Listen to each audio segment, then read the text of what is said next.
It is now time to experience the buzz, a podcast that takes an inside look at amazing people doing amazing things. Get ready for some great conversation that will be fascinating, educational, and inspiring. We will also leave room to help small businesses in a big way. Now, here's your host, entrepreneur Steve Buzzard. Well, hello everyone. Welcome in. Yes, it is Experience the Buzz, and I should say Happy New Year. It's our first installment of 2023 as we get closer to our 2-year anniversary of Experience the Buzz. Today it's episode number 108. We're going to talk to my nephew, and my nephew is the senior pastor. That's right. He's a senior pastor at Bayside. And that is a church and down in Orange County. He's got a great journey to share with you. It'll include some talk about faith, but just his journey alone, I think you're going to really be excited about what comes out of today's conversation. More about Tyler in just a minute. And now it's time for What's the Buzz? So what's the buzz as we get ready for the new year? Like we said, 2 years coming up. We're very excited. It's been such a great journey. I know I speak about that a lot, but truly it has been. I mean, 108 episodes. And then out of that, able along the timeline at episode 80 to bring on our producer, Michael Kenobi. He has taken the show to another level. We've done other segments called Heavy Metal Thunder. That's had a little traction, but the most traction that we've got is from a segment that we are now doing that is called First Look. So if you like heavy metal, I invite you to check that out. That's on YouTube only. And just say it. We're trending up. It's big time. And it's just essentially me looking at videos from heavy metal of the modern day and just reacting to it. A lot of times I don't know the band, don't know the song, don't know the video. So it's been a lot of fun. And like I said, a lot of views, and I've explored other bands. And I think we have like 40 of those segments in. So check that out. On the front, on the Experience the Buzz front, of course, we're going to bring you more guests. We're trying to do it on a weekly basis. And I'm very excited because we're going to be lined up for the next couple of weeks. In addition to Tyler, you're going to be hearing from my other nephew-in-law because he's married to my niece, Christina. His name is Craig Olson. We also hope to have Tyler's dad, Jim Swaney, on, and they are all pastors. So the next 3 weeks, you're going to have this amazing series. And then we're going to be speaking to someone who went to Disneyland University. That's right. He works at Disneyland. He knows all Disney. His name is Sam Mayo, and he is going to be on the program as well. So that's kind of what's ahead. Lastly, on What's the Buzz, we want to let you know that there is sponsorship available. If you would like to highlight your small business, because this is a show about entrepreneurs and small businesses, and of course, personalities of Sacramento, you can dive right in. Just go to buzzardbolt.com, go to the sponsor segment of the podcast button, and then from there, you can see all the packages. They're all customizable. And right now we have 3, and we're very grateful to our 3. The 2 that have been with me since day one, Pit Boss Jerky and R5 Stitch and Print. And then we also have Little Whale Swim School. Little Whale Swim School. There we go. And then, so if you're a small business out there and you'd like to get on board, again, you can contact me through the website and I'll take good care of you. So there we go. That will do it for What's the Buzz. And now it's time to get into our episode again, episode number 108. It is Tyler Swaney, my nephew and senior campus pastor at Bayside, Orange County. You're going to love this conversation. Enjoy.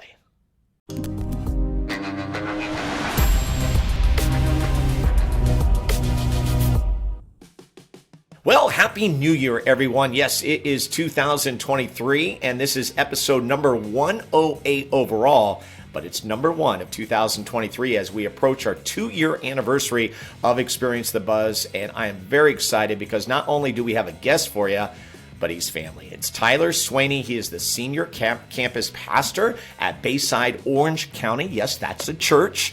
And Tyler, welcome to Experience the Buzz. Oh, I appreciate it. Thanks for having me on today. Yeah, how does it feel like being on? Have you ever been on a podcast before? I have, but I've never done it virtually like Zoom, Okay. Online. So this is fun. I love that we're seeing each other and excited for our conversation. It'll be a good time.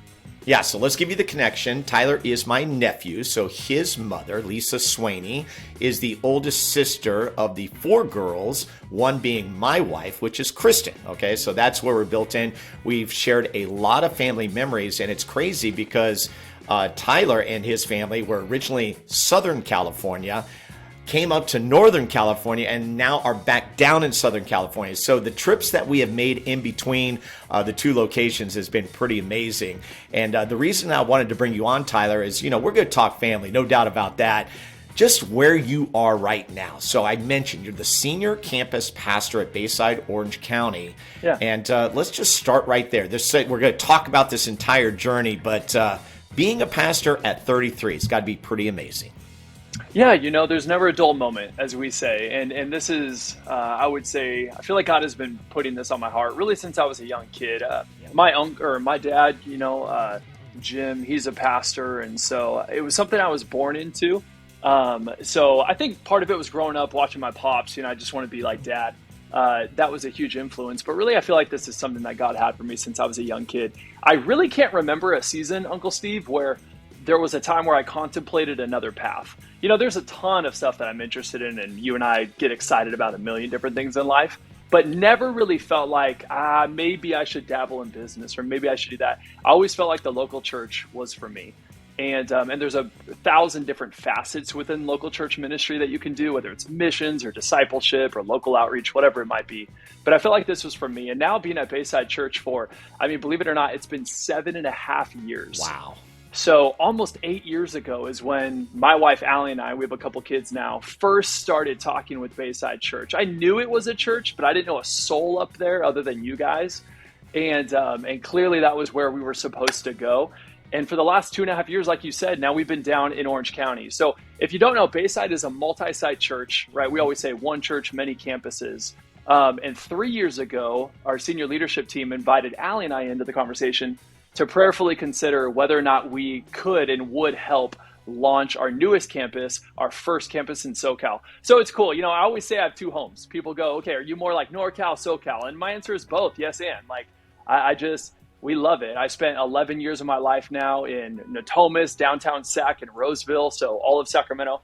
And then the rest of my life mostly in Southern California. So kind of feel like a pinball machine. We've gone back and forth quite a few times, and we've made that drive, 1,000 times in our life, up to 5.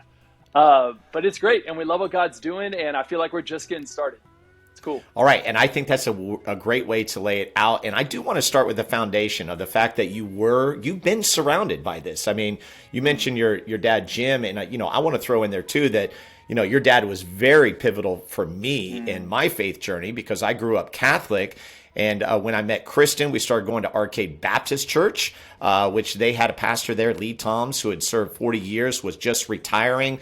Daniel Henderson came in, and Daniel's the one where the light bulb went off. And I'm like, okay, this is what it's about. It's not about religion. It's about a relationship. And that's where I understood it, fully dove in. So I got baptized at Arcade Baptist Church, and your dad was a big part of that because I remember at the time, and this is very vivid for me, is your family was on a missions trip.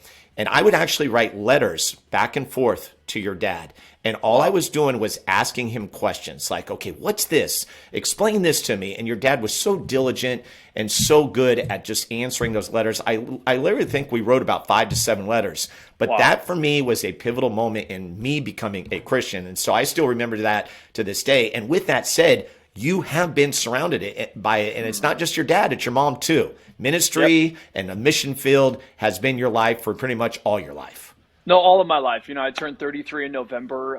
At all the years, my earliest memories are literally, they revolve around the church. Local church, whether it was in Chile, South America, as you mentioned, when I was a kid, Sacramento, Whittier, now Costa Mesa, Orange County, like all of it. And in large part, because of God's grace through my parents. And I really mean that. And I love hearing, your story too. And I've heard that before, but being reminded of the connection that you and my dad had and how I believe God uses all people. I believe we can learn something from every single person in life, even the tough people that we don't get along with or have a hard time with.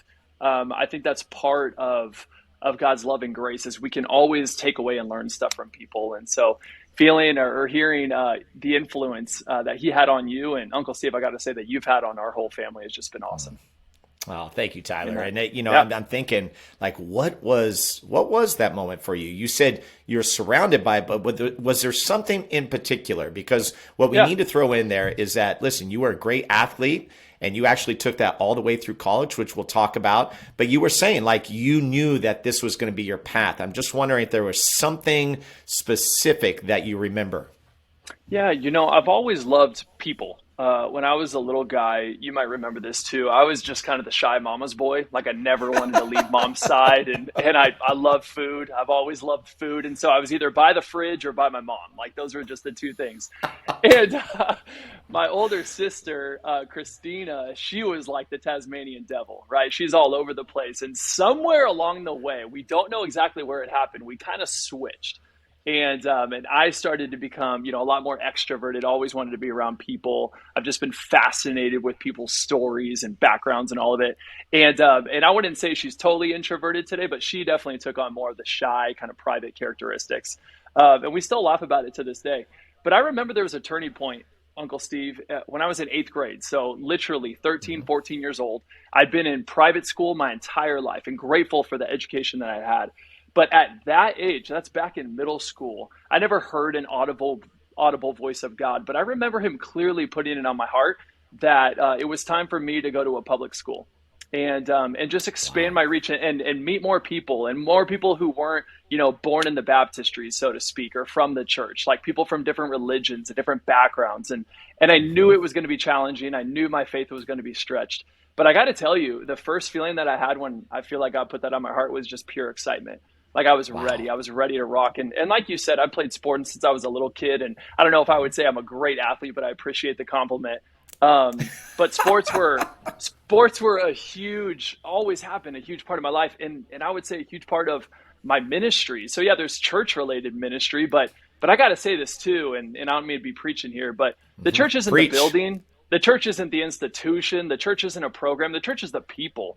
And you can have church everywhere. The Bible makes it crystal clear. The church is actually the body of Christ. So you and I are really the hands and feet of Jesus. If someone's going to experience the love of God, it's going to come largely through us. And God can speak to people however he wants, but in a lot of ways, it's done through his own people to other people. And so for me, I think that 8th grade year was a turning point because I said, I want to meet more people. I want to hear more people's stories. I want more opportunities to tell them about the love of Jesus. Like you said, I love it. It's not religion. It's not a program. It's a relationship, a daily relationship with God.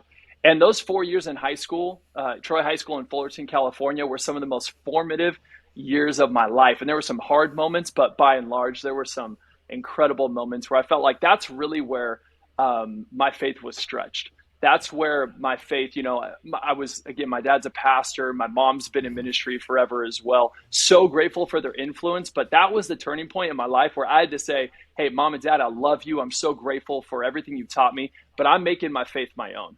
Like this is coming a personal, Jesus Christ was my Lord and Savior, but I'm really individualizing this for me and learning what it means for Tyler Swaney to be a follower of Jesus.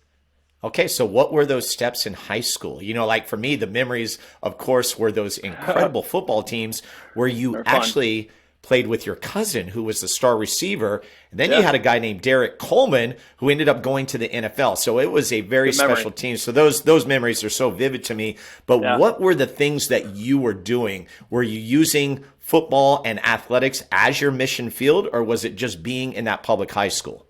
Yeah, I would say both. I would say, life is relationships at the end of the day, as one of my mentors has told me, and he's dead on, right? So it was the hallway conversations. It was the locker room talk, not all of it pure, but there were some really cool conversations that came out of that, right? It's just slowly building relationships with people, whether it was in chemistry class or, playing 7-on-7 during the summer months, getting ready for the fall season kickoff. Friday Night Lights, right, were some of the highlights of our team. And I got to play with Josh, my cousin, as you said, Josh Swaney, played D1 at Cal Poly San Luis Obispo. Derek Coleman won a Super Bowl with the Seattle Seahawks back in the day. So some incredible moments there. But honestly, I just think it was the time that was spent, right, at lunch, walking to class, building relationships with people and all types of people. I mean, I had friends who, would have been more like in the math and science department, like that's their jam. And then also like playing Friday Night Lights, putting on the pads with my boys. So I think everywhere I think something cool that God showed me in high school was that he is the God who builds bridges between different people. Even if you don't think like, maybe they're not necessarily like the friendship circle that I would envision. I started like building relationships just simply through conversation and asking questions. Is it cool if I bring Ted Lasso into this podcast? Because I think I would be remiss if I didn't involve Ted Lasso. If any of you have seen Ted Lasso, if you haven't, you need to. Season 3 is going to drop sometime this year. But in season 1, it's that like epic scene when they're in the bar and he's playing darts against that jerk, you know? And he has this quote, and he quotes Walt Whitman, but I've used this in a sermon. I actually just did it last year, right? Unapologetically. And he says, you know, when he was growing up, he drove up with his dad to this place in their neighborhood, and he saw a quote painted on the wall by Walt Whitman, and it was 4 words: be curious, not judgmental. And I just started to ask myself, I didn't know the quote back then, but I think it's something that when I saw the episode for the first time a couple years back, it really resonated with me.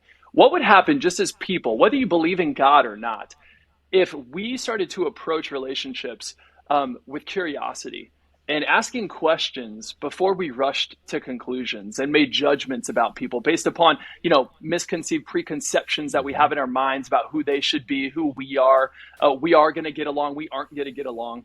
Why don't you start by asking questions, getting to know someone's story, because that's where relationships are built. Yeah. So I think that is something I've always kind of carried with me. I love it, Tyler. Reset. Tyler Swaney is with us. He is guest number 108 for episode 108. First of 2023. His title, he is the senior campus pastor at Bayside, Orange County. Bayside, as we mentioned, here in the local area, has many campuses, and this is the one that is furthest south. And so he is there, and he is actually doing work alongside, I believe her name is Megan. I had it here. Yeah, Megan Hutchinson. Yeah, Megan Hutchinson. Yeah, which is great. And we're gonna dive deeper into kind of what he's doing there at Bayside. But right now we're just trying to kind of get in that background, that history. So Tyler, you go from Troy High School, and then the next step obviously is college, right? And you choose Azusa Pacific, APU. Talk to me about making that decision, because as we know, APU is a Christian university. Just kind of take me through that, and then what was kind of your goal, knowing that you had this mindset of what you wanted to do in life as you made that transition back to what would be a private college? Yeah, great question. Like I mentioned just a little bit ago, right, 8th grade year, I had crystal clear clarity that God wanted me to go to a public school, right? To meet new people, build relationships, and just try something different that I wasn't used to. I had that same clarity my junior year of high school to go to Bible college. Nice. By that point, like my calling, and I use that word specifically, to full-time church ministry was solidified. And so I knew if I wanted to be a pastor, not that you have to go to Bible college, but that's just what I was passionate about. It's what I wanted to study. Like I got decent grades in high school, really had to work hard at math for sure. But in college, taking Bible courses and just unpacking the Old Testament, New Testament, theology, ministry, that just was something that it's not like I even had to try to get myself out of bed in the morning and go, I got to read these books. Like I was just reading them for fun. It was stuff I was really interested in and wanted to grow and learn more about. So Azusa Pacific University is in Los Angeles County. It was probably 35 minutes away from our house. So it was close. My wife and I, we were actually dating in high school at the time, believe it or not. You know that, Uncle Steve. So we've been together over 18 years now, believe it or not, which is crazy. My, punk freshman self with sheepdog hair back in the day asked her to homecoming, and she somehow said yes. And we've kind of been together ever since. And we have our own story. And I was a knucklehead, back in the day for a little bit. But honestly, like, she saw the beauty in you, Tyler. Well, I saw the beauty in her for sure. And maybe she saw potential in me. Potential. Okay, that's a better word. Potential. Might be the best it gets. But no, I think thinking about college, right? Like Azusa Pacific at the time, and it's unfortunate, but they cut their football program a few years ago. Yeah. But they had a long legacy of football at APU. Back then, they were NAIA. Now we moved up my junior year to NCAA D2. But I visited the school. I looked at the biblical studies program and theology department. I fell in love with the people, the professors there. And I just really believed that was where, that was my next step. And I loved it. I had a great experience. a very different experience playing college football than high school, if you want me to unpack that for a minute. Oh, absolutely, because it was a total flip. Okay, so Tyler was the star quarterback at Troy High School. They run this amazing offense, scoring at will, right? Did very well. Then he goes to APU, and it's just a totally different deal. He's not the starter. He's trying to work his way in. And, you probably understand, okay, the freshman year, okay, I understand. Maybe the next year didn't happen. Okay, maybe the next year. So, yeah, take us through that process, because I would imagine your excitement of being able to just go to college almost kind of like made that nothing. And then you probably took that nothing and made it something. That's my guess.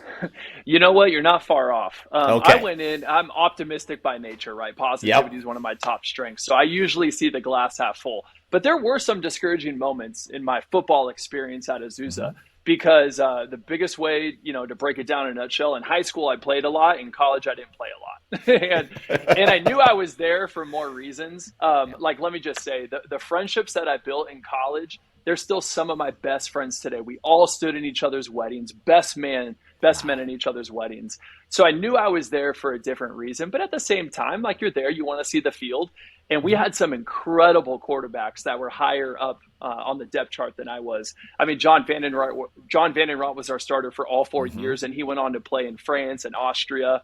Aaron Straz, who ended up tearing his ACL 3 times, unfortunately, love the guy so much, was a year ahead of me and played in our Orange County All-Star game and got MVP as a quarterback in the All-Star game. So there were some incredible athletes ahead of me. Honestly, I was just grateful to be a part of the squad.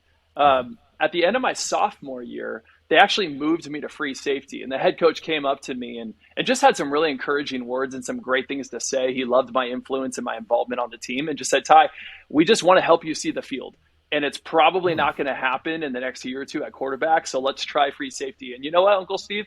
I went into my junior year moving from offense to defense, which are almost two different sports. And I gave it my all at free safety, and I just said, you know what? I'm going to give it 110%. And if it doesn't pan out, at least I know, looking back, I will have zero regrets, because it wasn't like I didn't try. I will leave it literally, quite literally, all out on the field. And I'm going to trust God in this one.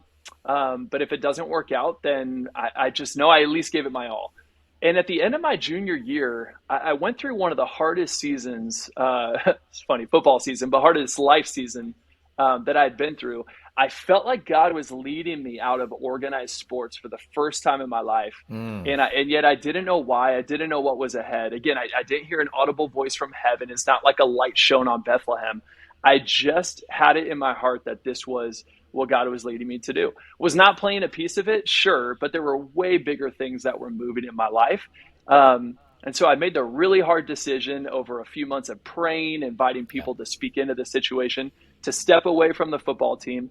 I come back after Christmas break and I felt like fish out of water. I mean, I'm walking our college campus feeling so, I would say, insecure and scared about who I was, the decision I made, second guessing things, not knowing what was going to happen.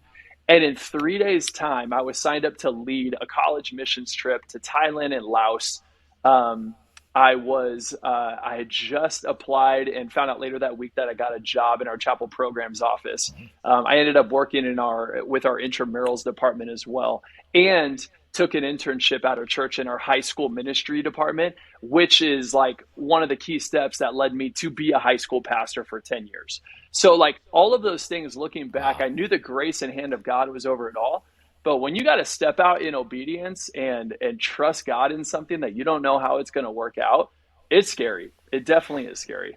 Wow, God unleashed you. And it's interesting, as you're speaking, like I'm thinking of your cousin, my other nephew, PJ Simus, because when I interviewed him and we were talking primarily about his music, he too, like you, was an athlete, and he was a 3-sport athlete. Incredible And athlete. I asked him the question, what was it like when you played your very last game, which was baseball? Because he knew that when he was going to college, he went to Cal Poly to study to be an engineer. He's a very successful one. Yep. He said it was difficult, but what he did is he channeled it differently, and that was into his music. So that's pretty cool that you guys had kind of, same scenarios, but different outcomes kind of thing. And I absolutely love that.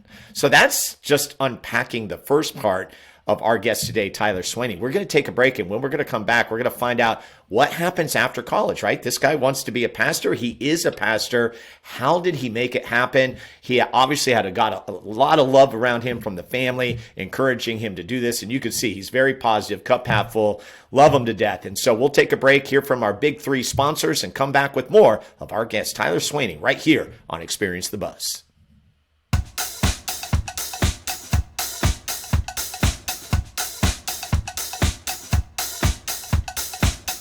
Hope you enjoyed that first segment with Tyler Swaney. It is now time to take a little sponsor break and thank our big three, R5 Stitch and Print, Pit Boss Jerky, and Little Whale Swim School. Another part about becoming a sponsor on Experience the Buzz is we do an episode highlighting not only your business, but your journey of where you got to where you are. So with the three that we have, R5 Stitch and Print, the owner is Troy Rousey. He can be featured in episode 25. Joe Green, who is the pit boss of Pit Boss Jerky, episode 26. And then Anya Hall, who runs Little Whale Swim School, the premier swim school here in Sacramento. She is featured in episode 6. So for Little Whale Swim School, you can find them at littlewhaleswim.com. They are here locally at 4106 El Camino Avenue. A couple things that owner Anya wanted to point out. Get ready for swim team now, and you can do it through Little Whale Swim School. They have classes for all ages. Also, if you need a great rainy day energy burn, you can come on in and swim.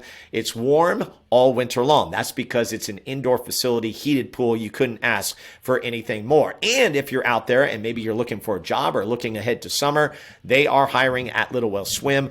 Year-round part-time positions are available. So big thank you to Little Whale Swim School. Now, Pit Boss Jerky, they got 12 amazing flavors of beef jerky. I don't know about you. I love beef jerky. So with Joe, what we did, we don't have any cash that exchanges on the sponsorship. You know what my exchange is?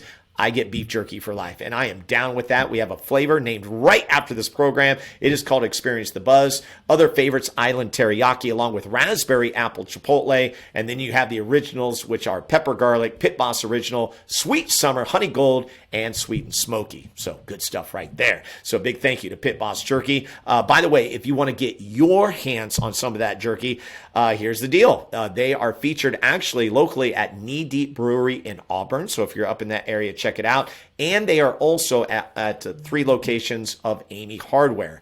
There's a couple here in Sacramento on El Camino, and then the new Amy Hardware location that is in El Dorado Hills. And finally, we want to thank R5 Stitch and Print. You can find them at r5print.com.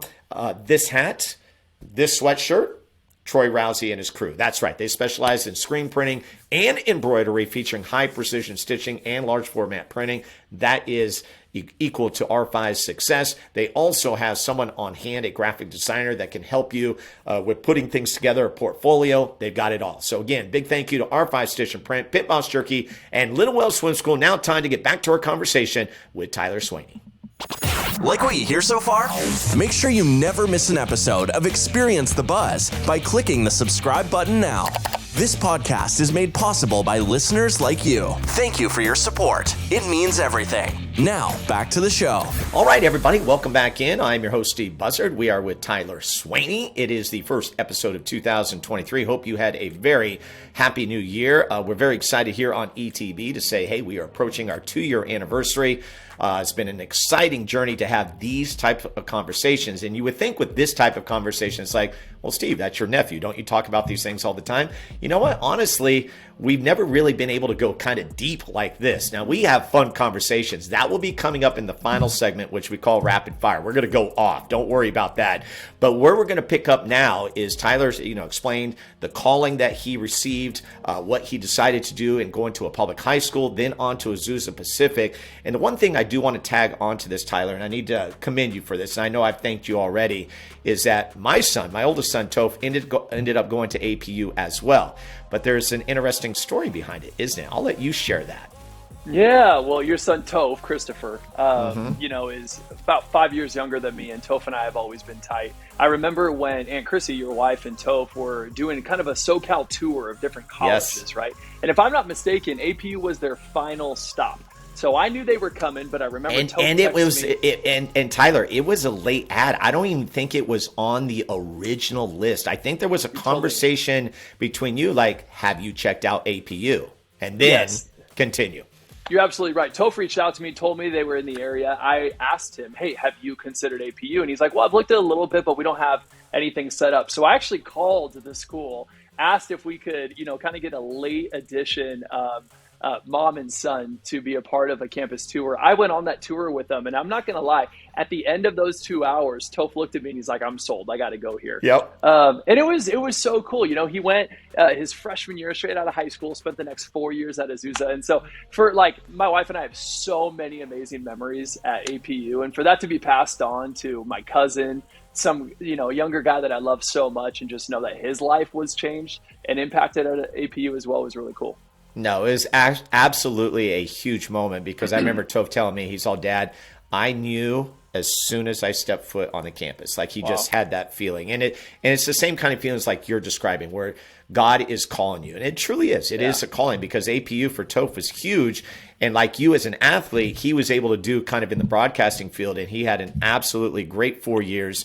And then, of course, did biblical studies too. We should mention too that, you finished APU with a bachelor's in biblical studies and Christian ministries. We mentioned playing football, but you also went on to get a master's in divinity at Fuller Theological Seminary. Now, I do need to ask this. What is divinity? I was like looking at that word going, what is that? It's a fancy seminary title that basically is three things: biblical studies, Christian ministry, and theology, kind of all wrapped into one. The cool thing about an MDiv is the abbreviation for a Master's of Divinity is you take your biblical languages too. So the Old Testament was written in the language of Hebrew. New Testament was mostly Greek. So I got to take these languages that the original texts of the books of the Bible were written in, and the Word of God just came alive in my life like I've never seen before. Wow. Those were actually probably my favorite classes I took there. Oh, that's but cool. yeah, I went straight from undergrad, and honestly, my last semester, my senior year, I remember praying about it and talking with Allie, because I just proposed, at that time. So we're getting ready to get married after we graduate. And I remember telling God, like, straight up, right? Because we believe it's relationship, not a religion. So we could speak honest with him. He can take it. And I said, Lord, I don't have to go to grad school. I can go straight into youth ministry, because that's what I felt like he wanted me to do. I can wait to go back to school. But I am going to apply to a couple different places. And I got into a couple of different schools. And it wasn't until, believe it or not, the week after we graduated from Azusa, I actually thought I was going to stay on at APU and go to their grad school. But I get a call from Fuller that came out of nowhere. I had applied for a scholarship, find out that I get it. And you know what? I just really felt like I've loved my time here in Azusa, but I'm ready just for something else. And I had some friends who went to Fuller. It's in Pasadena, by the way. And so we went, and it was a different experience. I still loved it, but I'm commuting because my wife and I are living in Inland Empire. So I go west to go to Pasadena. She goes east. She was the champ during that season. My wife, Allie, I hope maybe you should interview Allie. Not maybe, you should interview Allie at some point, because she is awesome. I will definitely make that happen. You should make it happen. She's got the best one-liners. But my wife took a job as a manager at Target to pay the bills in our first 3 years of marriage, because my program was 3 years year-round. I mean, it was a lot. And at the same time, I'm working as a youth pastor in Azusa. So we go from this church that we grew up at, Eastside Christian Church, which is still in Anaheim, California. I take a job as a part-time youth pastor at Village Covenant Church in Azusa. And for the next 3 years, that's where I was at, before Bayside, before any of that happened. And that's kind of where I cut my teeth in youth ministry. It was a smaller church, about 100, 150 people on a good Sunday. We really took that youth group that had 5 friends in the middle school ministry and grew that thing, and just got to watch God do a lot of great stuff. But I am forever indebted to the 3 years that I had there, how much I learned coming out of it. And what was really cool too, I had friends who went to grad school and they wanted to be pastors, but they weren't necessarily actively employed or working at a church. I'm really grateful I had both, because what I got to do is I got to learn a ton in my classes and read a bunch of books, but then I had the practical application side where I got to put it into practice literally the next day. So instead of just like holding on to all this knowledge, I got to live it out, and again, made some of the best memories of my life. You talked about cutting your teeth. One of the big things, obviously, as a pastor is you have to speak, right? And you have to speak to a lot of people. Take me through that. I mean, obviously you're very well spoken. It comes across, you've done the thing now. You've got it down, right? And you're obviously still learning and everything. But what about that time, about the cutting the teeth period, where you're like, okay, because I don't know if you had a chance like to be able to speak during that time. Take me through that. Yeah, well, thanks. That's a lot coming from you, honestly, because you're a great public speaker. My mom is an incredible public speaker, as is my dad. And so I just feel like I'm learning from people constantly all around me. And anytime I give a sermon or lead a Bible study, whatever it might be, I'm usually grateful for what's happening in the room, but I'm always taking notes. Hey, next time I can improve on this or work on that. Yeah. So we're lifelong learners after all.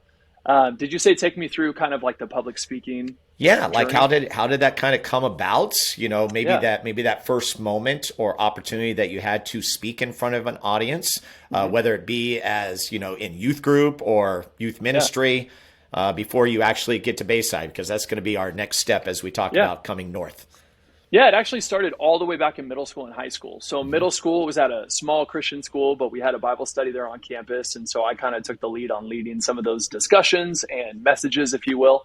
Then in high school, I'm at a school with 2,400 students, public school. So we have a club on campus called FCA, or Fellowship of Christian Athletes. And FCA is really big nationwide. They're actually all around the world. And so once a week, we would lead that club, or that huddle, as we called it, on campus. And I'd probably say 50% of the time, we would invite outside speakers constantly.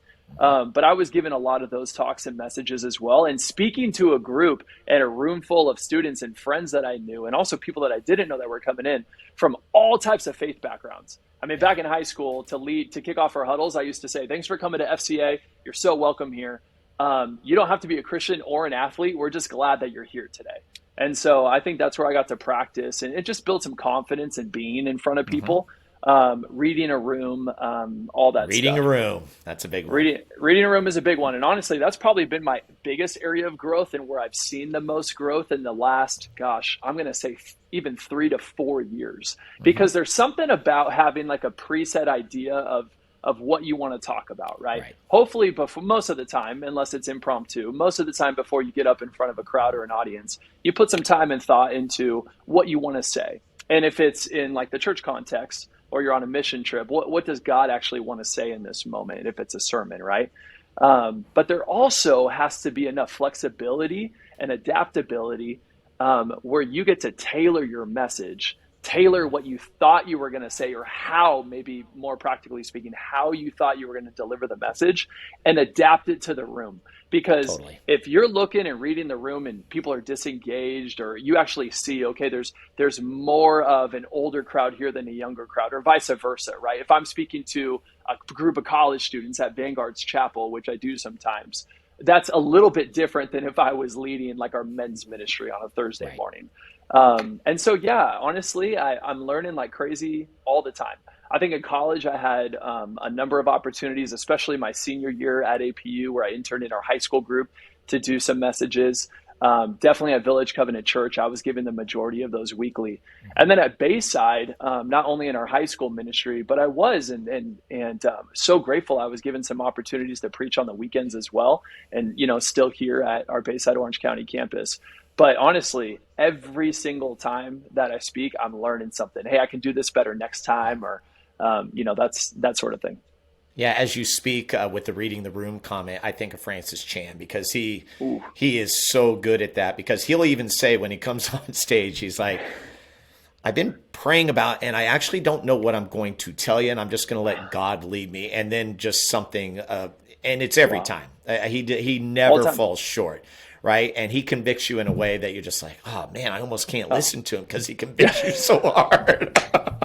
I've heard that from so many people. Oh, yeah. But man, and so that leads me to like mentors. So obviously outside of mom and dad, right, who have been there obviously since day one, who were the mentors along the way as you were getting ready to prepare now to come north to Bayside? And we're going to talk about that entire experience, because it really is mind-blowing how that all worked out. Well, I'm excited for this question, because I believe your next interview is with one of my favorite people, best friends, my brother-in-law, but one of my mentors in life, Craig Olson. And interesting thing about Craig is that he was actually my volunteer small group leader all throughout middle school and high school. So middle school years, high school years. I mean, if you would have seen our small group of guys, we were knuckleheads, out of line most of the time. I mean, a wild bunch of dudes. And Craig and his best friend, Tim Buskey, somehow had the conviction to stay with us all of those years, and saw us through graduation of high school. And then it was my senior year where Craig had the gumption to ask my sister out on a date, which I still give him a hard time for. But a year and a half later, they were married and now they have two kids, and it just couldn't have worked out better. I remember some of my friends in high school were like, "Can you believe, dude, are you okay with like Craig asking out your sister?" And honestly, I laughed and I said, "Dude, I couldn't be happier. Like, this is dream scenario. He's one of the best guys I know." So Craig is still one of my mentors and role models. He and I talk all the time. Literally, we're just texting 2 nights ago. We're meeting up for breakfast here pretty soon again. Love Craig. I would say the majority of my mentors have come through the church that I've been a part of. So when I was at Village Covenant Church in Azusa, the senior pastor and I, Matt Marsluft, met every single Friday morning for breakfast. At Bayside, it's been a host of people. It's been some of our senior leaders, but then also people outside of Bayside, because again, I've been there for a while now. So there's this guy in the high desert down here in SoCal, Jack Hamilton, just a legend, was an executive pastor for years now, mentors a ton of different pastors. And fortunately, I have the opportunity to have a good relationship with him. And another guy that has been a big mentor of mine is Andrew McCourt. He's one of our senior pastors at Bayside. He's actually our lead Bayside Southern California pastor. So some of you are going, wait a second, I thought Bayside OC was the only campus in SoCal. It is right now, but our hope and our prayer is that that's going to multiply. And soon, even within a few years, our prayer is that there will be numerous campuses here in SoCal.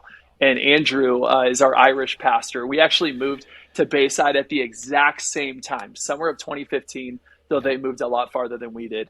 And he's been kind of one of those guys who graciously has taken me under his wing and just shaped me as a man. Love it. So let me set up a couple things. There were 2 weddings that took place. Tyler mentioned his older sister, only sister, Tia. We call her Tia, Christina, got married to Craig. I was the DJ for their wedding. What was cool about that wedding is that I remember vividly, we didn't have a lot of time to dance, but there was the NorCal, SoCal, like dance off. That's like my biggest memory. And then of course I got to throw Riley in there singing the Miley Cyrus song, The Climb. I think she was like 7 or 8, PJ on the guitar. So great memories there. Then we go to Tyler's wedding with Allie, as he mentioned, his high school sweetheart. Epic wedding. Epic wedding. It had it all.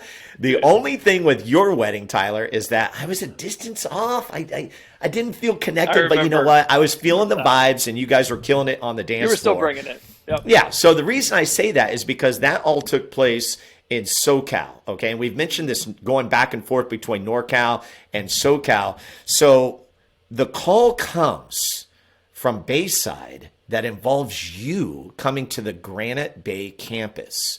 Now, this was absolutely huge, and I can't say I was praying for it, but man, what an answer to prayer, because that was the campus we went to. So for me, my church was Arcade Baptist Church, and then we saw some things that, the children's program wasn't as great as we wanted it to be. They were going through transition.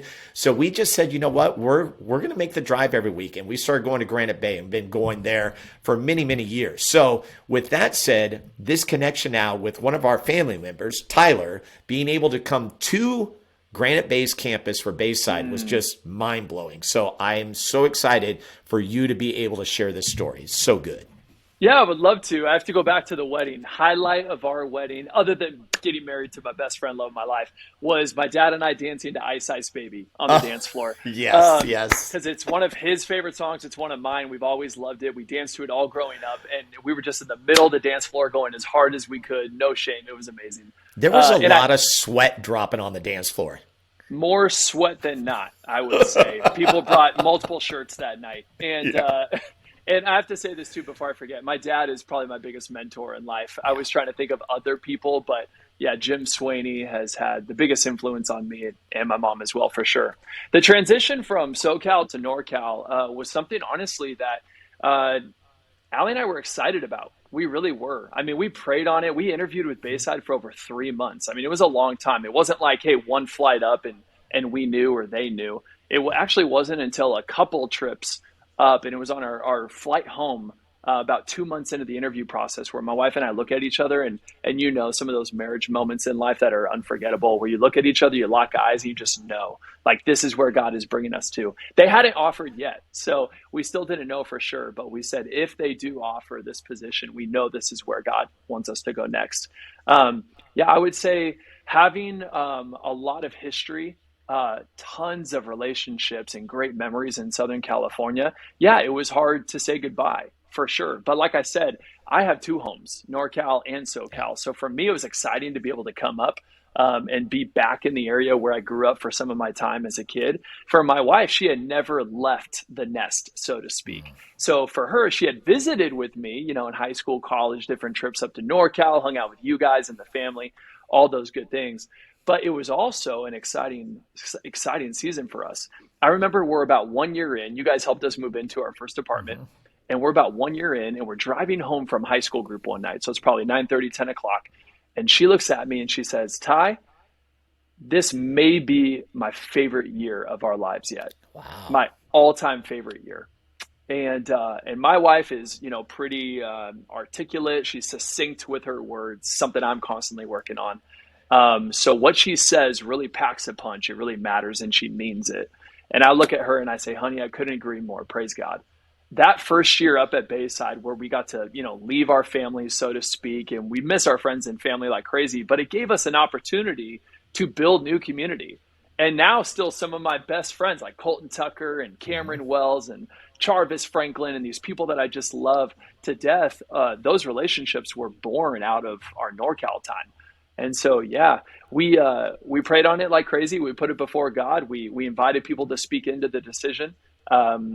We talked obviously a lot together, but by the end of that season, we knew that was where God wanted us to go. Well, and you have to understand with Bayside, it's a process. And so this was the fun part of the curtain kind of being pulled back, because obviously with you going through this, the situation of them hiring you, like you said, it just wasn't like a one and done. It was a 3-month process. And so being able to have that time, they wanted to make sure, they wanted you to feel comfortable that you were going to take this position. Can you describe what the position was when you started, and then how you kind of grew through Bayside? Totally, yeah. So high school pastor at our Granite Bay campus.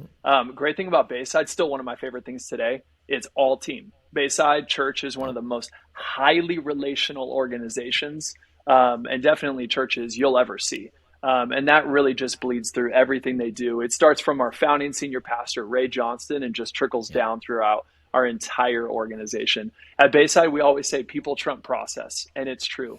People always come first. Do we have processes and systems and things in play to make sure that, all the T's are crossed and all the I's are dotted? Absolutely. And we'll constantly be working on that. But no matter what, we believe that God has called us here for people. One of our values at Bayside really comes from this book of the Bible, second book in the New Testament, the book of Mark, chapter 2, which is all about the life and teachings of Jesus. And it's the story of these 4 friends who bring their paralyzed buddy to see Jesus. He's actually teaching in a local home. But there's so many people packed inside this home that they can't get inside. So what do? They go up on the roof. They obstruct private property. It literally says that they tear a hole in the roof. They lower their buddy down on a mat to be in front of Jesus, and it says that Jesus heals him on the spot. But before he heals him, it says that he looks up at his friends, and he sees the faith of these 4 individuals, and he says, because of their faith, I'm going to heal your friend. So you just see the power of impact and how Jesus always put people first. I mean, you have to imagine, right? He's probably in the middle of his message and feeling it, and he's full of the Spirit and flowing at this point. And he's interrupted because dirt clods start hitting him on the head. And he sees this guy lowered. Anybody would be in this moment like inconveniently interrupted, but not Jesus. He looks on him. He has compassion. He loves him. He sees the faith of the friends, and he takes this moment as an opportunity. And really, we don't think we're Jesus. We're just trying to reflect the love of Jesus. But we take a page from that chapter in the book of Mark, and we go, man, if our church could be about one thing, just let it be about people.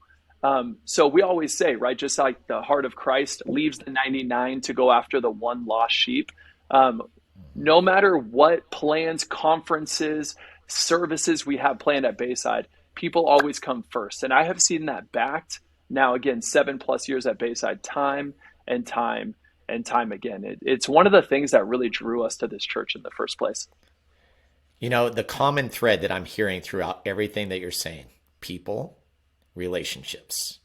Yeah. And then I go back to, for me, going from Catholic to just being a Christian. I always thank my mom and dad. Like, listen, thank you for laying the foundation. Thank you for making church important every Sunday, even though I wanted to watch football. It's like, and and that was hard for them to understand when I got baptized, because the first question my mom would say is, Steve, you've been baptized. You were baptized as a baby. And I, just trying to explain to her the reasoning. And it took some years, but an interesting question that came on a family trip with my mom is I was reading the Bible, just doing my morning reading, and she sat down beside me. And I just remember asking her, I said, have you ever, read the Bible? And she says, I've never opened the Bible.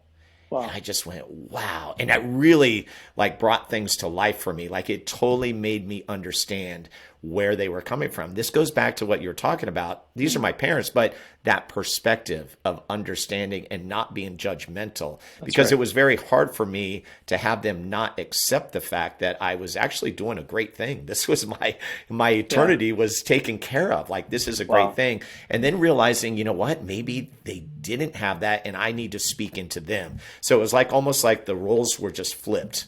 And that's so cool. Yeah. And see, that's how I believe God works. And I love how you're speaking, because I think people complicate the simplicity of who Jesus is and what he can do in each of our lives.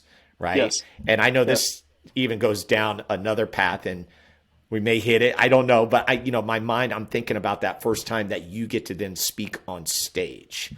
And so maybe, I don't know if those end up connecting and stuff, but do you remember that first time speaking on stage? Because I do. That was a big moment in the family of when you were actually invited to speak at Granite Bay. Are you talking about at Bayside? Yeah, Bayside, yes. Yeah, I remember we're in a sermon prep meeting that week, and here I am, young, 25, just trying to absorb like a sponge. And all these great pastors in the room, including our founding senior pastor, Ray Johnston. And about halfway through, we're going through the message outline for that weekend, and he looks at it and he goes, "Hey, Ty, you want to help me teach this one?" And I thought he was kidding at first, so I'm sitting there dumbfounded, can't talk. And I go, yeah, sure. And he goes, "Okay, cool." And then moves on to the next thing, like it's no big deal. But in my mind, I'm freaking out inside. And so I really just had a couple of days where I just had to trust God on that one. And we had an outline, and he and I met and we talked about it. But I gotta admit, I was pretty scared for that weekend. And it's funny looking back on it. Now I watch it and I go, "Oh, Ty, what were you thinking? You could have done this, this, and this." And of course, right? Hopefully we should always have that growth mentality, and we want to be lifelong learners again. But yeah, I remember that first weekend and I was pretty nervous. I remember the first weekend our youth pastor back in high school asked me to give a message at youth group one night, and how nervous I was for that. And yet when I stepped up on stage, it's just this release where you go, "God, you actually have something you want to say here. It has nothing to do with me. Right. I'm just the vessel in which you want to deliver this message, but you are actually going to speak to people. So God, just have your way." And honestly, when you get to that place, right, the pressure's off. The pressure is on God where it belongs, because he's the only one who can handle it. But the moment we step up on stage, and I got to tell you, Uncle Steve, I didn't know we were going here either, but if it's cool, I'm just going to step right in. Absolutely. Please do. I had a lot of insecurity coming to Bayside that I didn't know I had, because Bayside is a large church with a ton of talented men and women. I mean, you're going from Dina Davidson, who's going to be writing apologetics books with Mark Clark here pretty soon. I mean, just a brilliant mind. Kurt Harlow, one of the best communicators on planet Earth. Ray Johnston, incredible leader. So comparison, as one person has said, is the thief of all joy. And I've never believed that line more, because the minute that you start comparing yourself with other people, you start to doubt who God has made you to be. Yep. And the person that he's called you to be, and the life he's allowed you to live. And I got to say, my first 6 months at Bayside, I mean, I went in wide-eyed. And while there was a lot of great things that happened, and I was so excited to be there, so many good memories, I was really, really insecure. And it took a while to work through that. Even come down here to Bayside, Orange County, I had a friend kind of help me see, "Hey, Ty, you're a great individual, but sometimes when you step up on stage, it's almost like there's this performance side that comes out of you, and we just really want to see the real Ty." And that was hard for me to hear, but it was exactly what I needed to hear. Yeah. If we're going Enneagram for a second, I'm a 3 on the Enneagram, right? I'm a social 3. Literally my title, we're called the performers. Like it's almost like it's an act 24/7. It can be if we're unhealthy. Everything's a performance and Yeah. entertainment. How am I going to wow the crowd? How am I going to get some accolades? How am I going to get some more attaboys and pats on the back? Hmm. When really, like, following Jesus is just the opposite. Yep. I don't want glory and attention for myself. I want to shine all the credit and all the light on him. And so now being able to take and understand the person that God has made me to be, understand the gifts and abilities he's given me, but also a host of weaknesses that I have as well. I don't need to be afraid of any of that. I get to receive that as the gift from him and offer it back to him in service. So now if I'm up there on the stage teaching, or if I'm sitting across the coffee shop from someone hearing their story, I just get to be me. And I got to tell you, I've never been more freed in my life ever, ever. Wow. What a humbling moment, but a great moment, right? Served Needed. so well for you. And like you said, well needed. And we need those checks along the Yep. way. And all of it is part of this journey, right? Of learning, getting better, and never being comfortable with where we're at, of saying, okay, what is next? What is next? And so that what is next, before we talk about you going back to SoCal, we have to throw in there Craig Olson, who you just talked about, who will be our next guest. Yeah. He ends up coming up to Northern California. And I'm going, how can this get any better? You know, and it's like, and we should mention too that your dad, we didn't get him all the way to Sacramento, but he ended up going to Sebastopol. So, I mean, Yep. we're talking about 3 pastors. I mean, the Craig Olson story of him coming to Folsom, which was a Bayside campus, just truly remarkable. So maybe just kind of hit on that a little bit as well. That was pretty amazing. Yeah, I'll just kind of touch on it because I know he'll unpack it more. But it never surprised me that Craig and Tia, my sister, and the kids came up to Bayside because Craig is all people. So when you're saying like Bayside puts, people first, Craig Olson is for people, by the people, serving people nonstop. So I always knew that Craig had just that Bayside DNA in him naturally, and that there would always be a good relationship there. But he and Ray Johnson actually met each other at a SoCal church conference that Ray was speaking at. Wow. And when that spark and that meetup came, I literally told Allie that night, I said, oh, they're coming up to Bayside. Like, it's only a matter of time. Now that they know each other, it's only a matter of time. And they had to pray through it because they were at an amazing church. And again, I want to save this for him to tell. They're actually back at that church, and it couldn't be better. But the 3.5 or so years that Craig had on our staff at our Bayside Folsom campus, they actually moved in with us for a season while they were looking for a place. Our families are super tight. Tia, my sister, and I talk all the time too. That was just a really cool season. And then, like you said, my mom and dad end up moving up to Santa Rosa, which is about 2 hours west of Sacramento. And they're still at that church serving faithfully in the small town of Sebastopol, which in and of itself is its own mission field. It just ended up being really, really unique how we all like migrated from Southern California to NorCal, and now some of us are back in SoCal.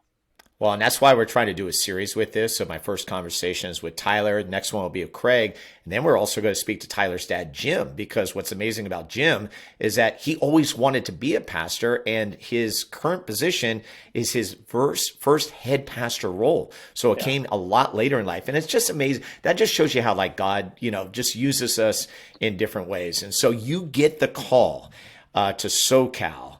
And so now here you are, you're comfortable in NorCal, but I can just tell by you just unfolding your story. It's like, okay, SoCal, yeah, I can do it. Just take me through that, because that ended up being a pretty big deal too, because you had kind of set your things, but I can almost tell that you were ready for whatever that next move was going to be. Yeah, I think that's the right way to say it. We were ready, though we had no idea what that next step and that next phase in our journey was going to be, which is altogether terrifying but exhilarating all at once. And it was about 3 years ago to the day when they first brought up this idea. Back then, it was just a dream. It was just an idea. It was just a vision that they had, but didn't know how it was going to play out. We had started conversation with Vanguard University down here in Costa Mesa, California, because there was a guy on the board who knew that there was going to be a chance for us to possibly link arms with Vanguard and plant a campus down here. But that was it. Like, that was the extent of the conversation. And so there was a whole lot more to come. They simply invited us into the beginning of that conversation and really just asked, would you pray with us? about this opportunity. Well, again, we bought a house in Roseville. Our daughter, Lucy, who's now almost 4, was born that year. So like painted the nursery, brought her home, the whole thing. We have our small group. I'm working with like 18 of my best friends on the students team at Bayside, loving life. It wasn't an easy decision. And in fact, we prayed on that for 6 straight weeks until we decided that we were, in fact, going to accept this new call and move back down to Southern California and start this campus. Mind you, this is just before COVID hit. Then all of a sudden, I'm actually going to tell you this part. We have our first core team gathering with just a small select group of people, about 40 people at a home in Newport Beach. And we meet them, pray together, cast some vision for what we think God is doing, and invite them to be a part of it. Like 2 hours. Allie and I leave that night so jacked up, so energized, and excited for what's coming. 4 days later, shelter in place starts in California. Oh my gosh. 4 days later. So now we're up in Roseville. Nobody can go into work. Nobody can leave their homes. And we're going, God, what are you doing? Like, we thought that you were calling us here. What are you doing? And he goes, I did. It's just looking a bit differently than you or anyone else thought. So we actually were crazy enough a few months later to say, you know what? Okay, shelter in place was still happening. We're in the middle of COVID. We have no idea how long this season's going to last, but we're pretty boots on the ground type of people. Like, sensing is big for me. I got to feel it, smell it, taste it, touch it. So I'm going, if God is leading us down here, I understand that there's a lot of like restrictions right now, but we got to at least be down in the area so that our hearts are there and we can start praying about this and just, you know, experiencing it. And so we did. That summer. We had the crazy, some might call it bravery, some might call it lunacy, to move down to Orange County. And here we are 2.5 years later. Wow. Yeah. I mean, the COVID factor, I mean, that's a pretty big factor, but you were able to move through it. I would say navigate is the best way, and pivot, right? So, and here you are. So I'm just curious now, being in this position of senior campus pastor, of which you again share with Megan Hutchinson. So it's kind of a 2-person team. You mentioned that Andrew McCourt is also on board. And the thing about Bayside, what people have to understand is that people rotate. Like it seriously is a big family. But talk about some of the things that you've learned being in this position. Like, it is the position, and who knows what's next for Tyler Swaney, but currently where you're at, how are you feeling, and what's it been like for you? Yeah, well, I think one of the practical things I've learned is how to help lead an entire church congregation and not just a youth ministry, right? Most of my time was in, the adolescent stage of life, working with high school students in particular. Love college students, got to do that for a while as well, and still now get to that. We're at a university campus, but learning what it's like to help lead people of all ages. And here I come in, I was just like a fresh 30 at the time. And so there was a lot of self-doubt and some more insecurity that rose in my heart, just wondering like, man, am I the right guy for this? Is this going to work out? And that's where faith and just trusting God every step of the way came into process, and also relying on our team. And like you mentioned, whether it's Megan or Andrew or Alan, our worship pastor, people who started coming to our church that literally I'm going, man, how did you get here? You guys are incredible. Like, you guys are wonderful. And yet you're willing to risk it for us. We're like a church plant, a young campus, kind of the fledgling campus of the Bayside family. And you're willing to trust us and serve here weekly. I mean, I've never been more grateful. So learning how to trust God, learning how to rely on others and believe that God is using all different types of people with a host of strengths and abilities. Also learning to believe in myself. I mean, that's been one of the biggest things. And I got to say this here on your podcast. I started counseling just over a year ago. I had dabbled in it a little bit, with Allie and a couple of times, but I really felt like for a while that God was putting on my heart to start like weekly professional, personal counseling. And I got to tell you, He has used that in my life as one of the biggest areas of breakthrough and growth. I look forward to it every single week.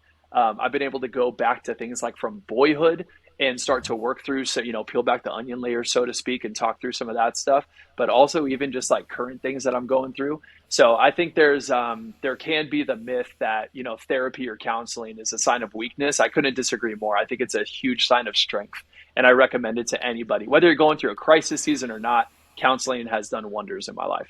Oh my gosh, you're giving me goosebumps, and I'm about ready to get emotional because something that I've never shared before, if you're going to share that, I feel like I need to share as well is that I've actually done Celebrate Recovery at Folsom's campus, and I'll be celebrating a year in February. And it was for the same reasons of just being able to say, you know what, I just kind of want to peel back the onion on things from like my childhood and everything. And I have to tell you, it's been the most powerful thing that I put into my life. And it's just been great with the guys that I have met and being able to hear different stories. And I've never been able to share in that way. I've always shared with my wife, Kristen. But sometimes you have to go outside of that and really be open to, in this case, other guys who have all sorts of scenarios going on, but just being there for each other. And so watching the healing over this past year, and it's interesting because when you start out, we had 30 in the group and I was so jacked up. I was like, this is so cool. Like I wasn't nervous. I was like very excited. And, we're down to like 13. So there's even like a kind of a, what's the word? Not lamenting, but just kind of a sorrow for the people that dropped off, but we still have our big 13 that have been there every single week. And so I'm glad you shared that because I think that is a powerful thing, that it is truly a myth that your mental health is very key, especially when you're dealing with things that are from your childhood that maybe you haven't dealt with, that will help explain things to you. And like you said, just make you a better person. Absolutely. Uncle Steve, I'm so happy to hear that. And thank you for sharing. That's just exciting. It really is. Oh, man. One more thing in response to your question, I would say one of the leadership lessons that I've learned is like going from leading youth ministry. So high school ministry at our Bayside main campus, there was a lot, never a dull moment, right? But shifting to more of a campus pastor role, which is where I'm in now, and having like part of my oversight is high school ministry as one of a dozen things that I'm helping oversee, right? So shifting to, okay, I'm not just looking at one particular facet of our organization. I'm now looking at the entire big picture. How do I help raise up leaders, empower, multiply the next generation, and delegate effectively so that people can lead and run and step into the calling that God has placed on their own lives. So it's not the Ty show, it's not the us Bayside show, right. It's the Jesus show, but we get to do it together. All types of people, volunteers and different people of all ages. So I would say learning how to take on more responsibility and not think that I have to do all this stuff, but no, you shift the question to we get to do this together. Yeah. We as a team get to approach this together, and always asking the question, who else does God want to bring into the family and bring onto the team? So that's been exciting too. Oh man, what a great way to close this second segment. It has been such a fun conversation. I knew it would be.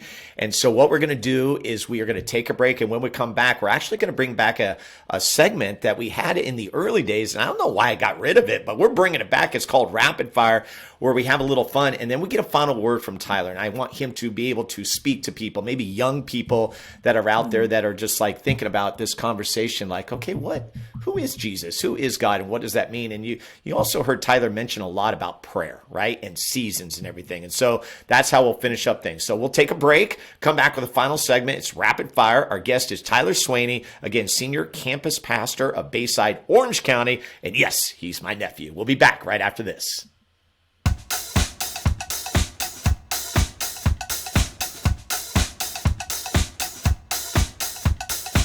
All right, good stuff. And so, like we said, we're kind of bringing it back old school. We got our third segment coming your way, which is called Rapid Fire. And then we'll kind of cinch up what has been a great conversation with Tyler Swaney, the senior pastor at Bayside, Orange County. And yes, a family member, my nephew. I want to thank our sponsors, Little Whale Swim School, along with Pit Boss Jerky and R5 Stitch and Print. R5 Stitch and Print, you can find them at r5print.com. They specialize in screen printing and embroidery. Pit Boss Jerky, put together by Joe Green. If you would like to order, I mentioned locations in the last segment. You can also jump on at 916-769-6807. Joe likes to call this the order board. It's actually his personal number. You can get your hands on one of the 12 amazing flavors. I'll just say my favorite, of course, Experience the Buzz, followed by Raspberry Apple Chipotle and Island Teriyaki. Try those three, start there, and then you can try the other 9 flavors as well. And then we also want to thank Little Whale Swim School, Anya Hall, who owns a great Great facility. In fact, it is the premier swim school here in Sacramento. You can find them at littlewellswim.com, 4106 El Camino Avenue, right here in the capital city, Sacramento, California. You can get ready for swim team. If you need a rainy day energy burn, they've got a beautiful indoor facility with a heated pool. So big thank you to our three sponsors, Little Well Swim School, R5 Stitch and Print, and Pit Boss Jerky. Now let's get to our conversation. Final segment, rapid fire, coming your way with Tyler Swaney. Like what you hear so far? Make sure you never miss an episode of Experience the Buzz by clicking the subscribe button now. This podcast is made possible by listeners like you. Thank you for your support. It means everything. Now, back to the show. All right, welcome back in. Here we go for the final segment. So excited to bring it back. It's called Rapid Fire. Those of you that have been listening all along, which Dee Coughlin would be one of them. I think she's listened to every episode. So Dee, hopefully you're happy that we're bringing back this segment. And it's just really where we get lighthearted with some questions, okay? And so here we go, Tyler. We're going to start off. With one of our favorite places, okay? Disneyland. We love Disneyland in our family. First of all, favorite attraction, and then you get to talk about the epic trip that happened 11 years ago for my son's 16th birthday, Toast's birthday, which to this day is my favorite Disneyland trip of all time. So favorite attraction at Disneyland or California Adventure, go ahead. It's got to be Indiana Jones. It came out when I was 4 years old. I was an inch too short at the time, bawled my eyes out, had to stand in line with my family for 2.5 hours, and I didn't even get to ride it. So the next time I went to Disneyland, I was finally tall enough, and by far, it's still my favorite ride. All the memories, all the fun, right? And I love those movies. My parents grew me up on them. Can't beat it. I love it. And so, and I would imagine too, like with Lucy and now Jude, when you go back to Disneyland, like we just had this experience with our granddaughter Peyton, it's just a different experience. Now you're going on Little Mermaid and, rides like that, right? So talk about Disneyland from the perspective as a parent. Oh, are you kidding me, right? Just going there 1,000 times growing up and now being able to bring our 3-year-old and our 1-year-old little Jude dude. It's so much fun. And it's definitely different. Most of the days we're riding Dumbo and, it's a small world instead of, Space Mountain and Indiana Jones, but we'll get there one day. But watching the magic happen, right? And that's what Disney is known for. Walking down Main Street together as a family and just seeing their excitement. I mean, like literally my mom's coming into town this Friday, so we're all going to Disneyland in the afternoon. There you go. That's all Lucy, our daughter, is talking about, right? So it's just fun. Really okay, fun. The epic trip, which was 11 years ago, which would put us at, 2012. 16th birthday for Toph. To me, I just don't know how we did it. It was back when Disneyland had the Fast Pass, and at that time, you could get unlimited Fast Passes. But do you remember that day and the epic picture that we took at California Adventure, one where we're jumping up in the air? Oh, it was the best. It was Toph's 16th birthday, right? Yes. Yeah, our family knows how to have fun, and we create it everywhere we go. And at Disney, obviously, it's a little bit easier. But yeah, we did the jump picture, all of us in the air at the same time, which kind of became a staple. And the Fast Pass. Okay, so the Genie Pass today, most of you guys know, is you have to pay an extra $25, I think it is now, and you can get on as many Fast Passes as you want. But back in the day, you just hauled as fast as you could to every single ride, as many rides as you could. Actually had to insert every single ticket into the machine and get them back. And I gotta tell you, that was the jam. That's what it was all about, because that just made the day come alive, right? Okay, which ride you going to? Which ride am I going to? And you got on so many different rides. So yeah, I actually prefer that system. When we were all in the park, all together, laughing, running around and joking, truly still to this day, some of my all-time favorite memories. Oh my gosh, good stuff. Okay, let's switch gears to sports, and I'll go either favorite or least favorite sports moment, and that can be either individually or something you like if you follow a team. Yeah, absolutely. So my Uncle Steve went to USC. You may know about it. And so USC Trojans football, college football, they're my favorite team by far. So I got to say, in like the Matt Leinart, Reggie Bush era, it's hard to beat. It's really hard to beat, right? Ray Maluga, Brian Cushing. Gosh, those were just fun games to watch because the dudes were monsters. Both Matt Leinart and Reggie Bush were Heisman Trophy winners. So just honestly, that era was my favorite sports era, I think, of all time. My least favorite memory was the 2002 Robert Horry game-winning three-point shot to beat the Sacramento Kings. Because again, I'm from Sacramento. we had just moved to LA. So it's like Chris Webber, Vlade Divac, Mike Bibby, the whole team versus the Shaq and Kobe, Lakers. And that single moment, we were actually up. I don't know if you remember this, Uncle Steve. We were watching the game at Grandma's house. Our family was about to load the car to drive back to Los Angeles. I knew the next morning I had to walk up at 8 a.m. to my entire 6th grade class, and they knew where I stood. And I walk up I literally begged my mom, can you please not let me go to school today? She said, no, you're going to school. So I walk up to the class, and they're all holding loser signs on their foreheads as I walk up. That was the dagger. That was just the dagger in the heart. I mean, literally, he's just a cherry picker sitting on the 3-point line. Divac tries to get it out of bounds, with running out time regulation, and Ori drains the 3 to kick him to game 7, and then they win and go to the finals. That was a big bummer.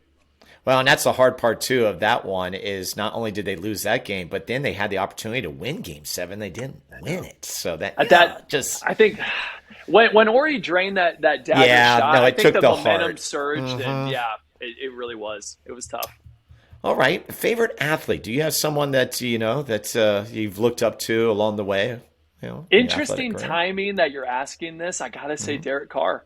I love knew you were going to Derek say Carr. that. Yep. I'm a Raiders fan, but I gotta say, as much as I love sports, the athletes that I hear about that are better people off the field than they are on the field are my all-time favorite. And knowing just Derek Carr a little bit, I don't know him personally, but there are some friends of his that grew up as his neighbors that go to our church. And the stuff that they say about him and his wife and their kids, watching interviews. I mean, the guy's a pastor through and through. He actually says whenever he's done with his career, which hopefully doesn't end soon, but who knows what's going to happen. He wants to go into full-time ministry.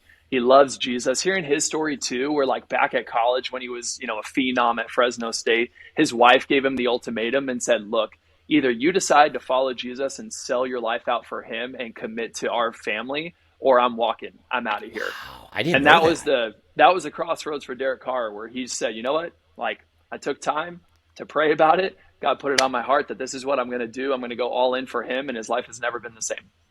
Well, it's interesting too, because I'm not feeling great about the decision that took place where, and him leaving the team. It just didn't sit well with me.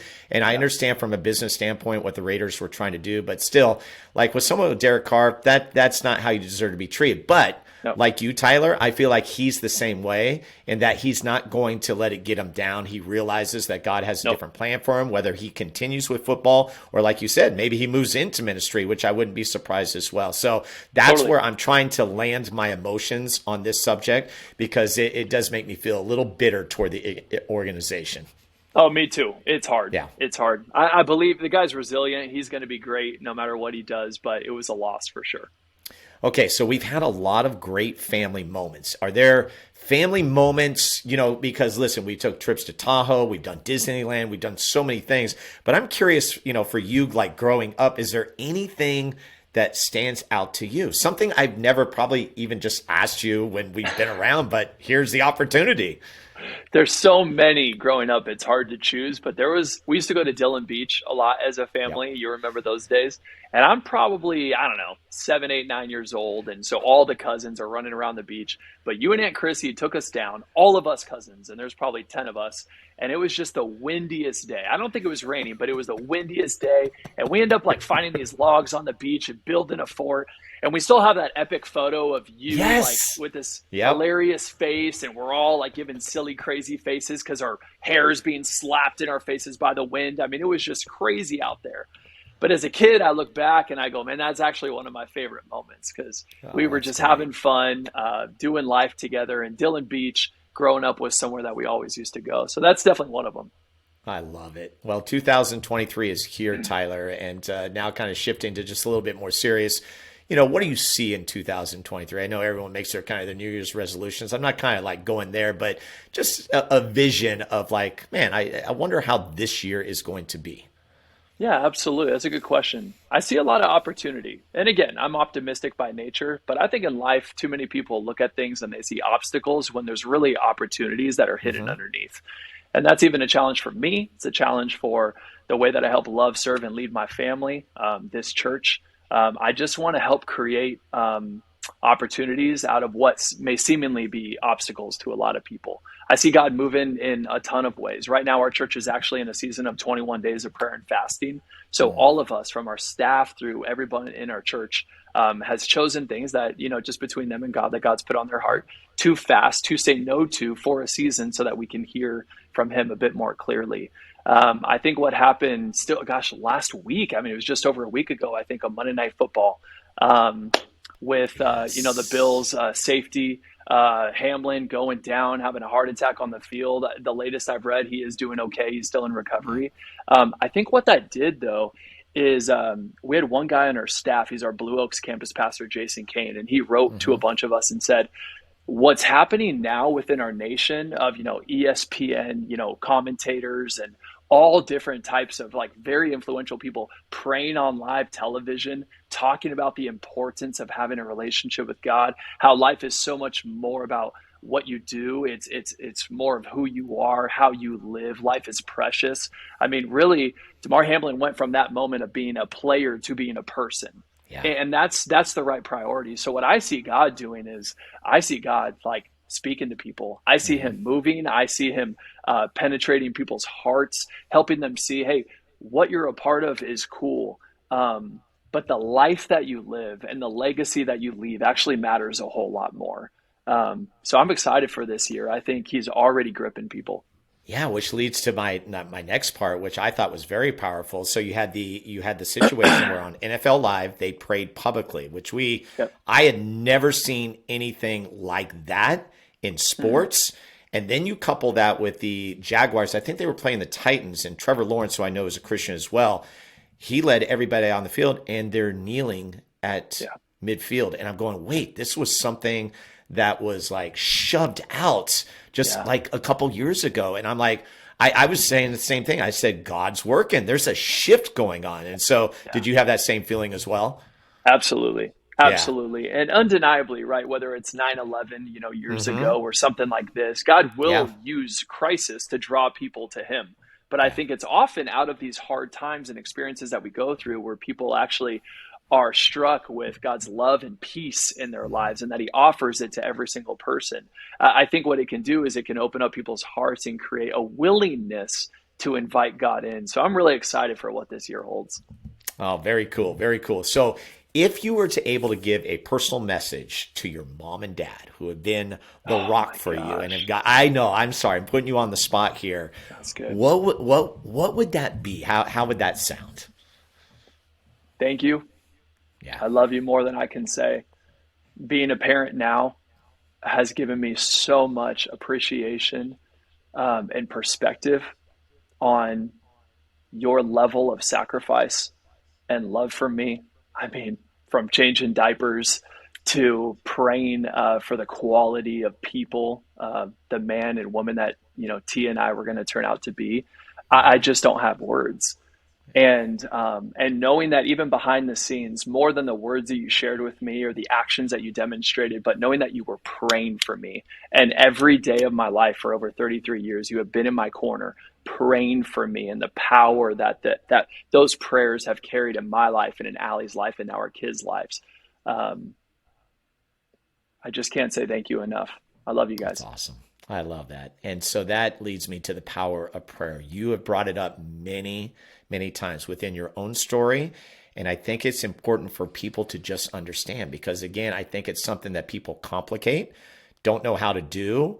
Where does it start? What does it mean? And so can you speak to that for someone who is listening right now in this moment and wondering what the answer to that question might be? Absolutely. I think prayer scares a lot of people. I think a lot of people don't know where to begin because they're going, wait, talking to God, listening to, how do you listen to God? If we don't hear his voice, what does that even look like? Uncle Steve, like you started out this podcast episode, following Jesus and loving God is a relationship. It's not religion. It's having a conversation with him. It's sharing what's on your heart.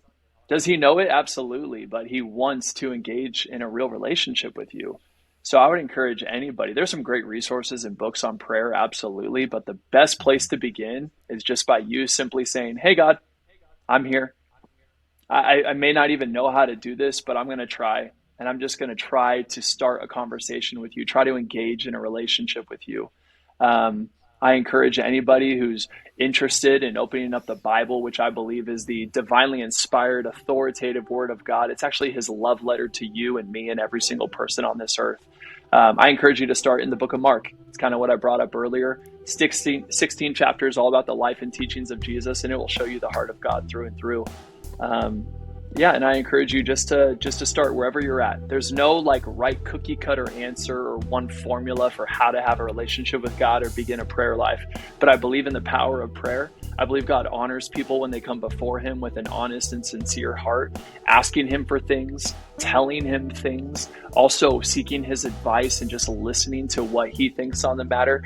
One of my head football coaches, Victor Santa Cruz at APU, once told me, Ty, God speaks in a lot of ways, but three big ones in particular. God speaks through his word, the Bible. God speaks through creation all around us, whether you're in the mountains, the desert, the beach, and God speaks through people. And I got to tell you, Uncle Stephen, I'm sure you can attest to this, how many times I've received a word from God through somebody else, and humbly speaking, how many times he's put a word on my heart to give somebody else has been incredible. That's what it's all about, people. That's what it's all about. Oh, Tyler, such a great conversation. Such an honor to do it in this way on this platform, to be able to share your story with those that are going to listen to this episode. So thank you for the time. Oh, the pleasure is mine. Thanks for having me. There he is, my nephew. Amazing. Tyler Swaney. We'll take a break, come back with a final word. Thank you for listening in. This is Experience the Buzz. Wow, what a great way to kick off 2023. I know I say it a lot, but with these conversations, as the host, you have this kind of idea of how things will go, and then it always ends up being better. I have to say, in the 108 episodes, of which probably 100 are with guests, that I haven't walked away going, wow, that wasn't so good. They've all been great. And so I hope that is coming through to you, the listener.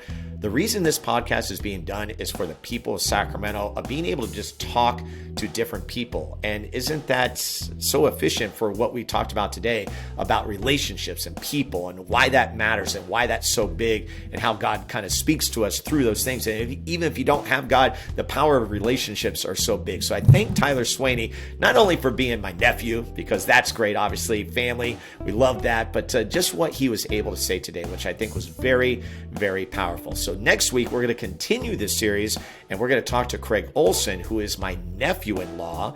He too is a pastor, has somewhat of a similar journey, and he is now in SoCal, and he is heading a church. And so I can't wait to share his story. He's a little bit older than Tyler, but it's going to come out a little bit different than from what you heard today. So that's why I think it's very exciting. So stay tuned for that. Of course, just want to thank you for being a listener, and obviously a viewer, if you're on YouTube, of our show here on Experience the Buzz. My name is Steve Buzzard, your host. Love doing this program. That's all I got for now. Talk to you next time. Goodbye, everyone. Thank you for joining Steve this week on Experience the Buzz. Steve would love to hear from you. Leave a review or contact Steve directly with any questions at scbuzzard@gmail.com. To see the other adventures of Steve Buzzard, be sure to visit buzzardball.com.